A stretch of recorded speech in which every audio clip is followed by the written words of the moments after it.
నైరుతి బంగాళాఖాతానికి ఆనుకొని పశ్చిమ మధ్య బంగాళాఖాతంపై కొనసాగుతున్న తీవ్ర అల్పపీడనం బంగాళాఖాతంలో వాయుగుండంగా బలపడింది.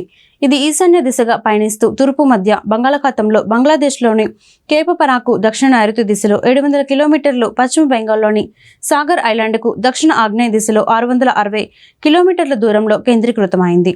ఈ వాయుగుండం ఉత్తర ఈశాన్య దిశగా కదులుతూ అదే ప్రాంతంలో శనివారం ఉదయానికి తుఫానుగా మారనుంది. అనంతరం ఉత్తర దిశగా పయనిస్తూ శనివారం రాత్రికి తీవ్ర తుఫానుగా బలపడనుంది. తర్వాత అదే దిశలో కదులుతూ ఆదివారం అర్ధరాత్రి పశ్చిమ బెంగాల్లోని సాగర్ ఐలాండ్, బంగ్లాదేశ్లోని కేపుపరాల మధ్య తీవ్ర తుఫానుగా తీరం దాటే అవకాశం ఉందని భారత వాతావరణ విభాగ ఐఎండీ వెల్లడించింది.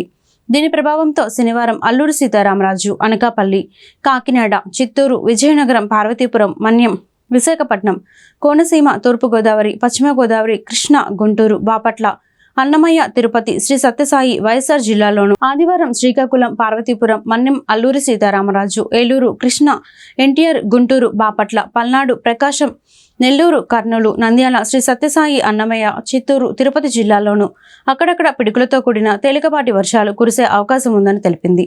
అదే సమయంలో గంటకు 30 నుంచి 40 కిలోమీటర్ల వేగంతో ఈదురుగాలులు వీస్తాయని పేర్కొంది.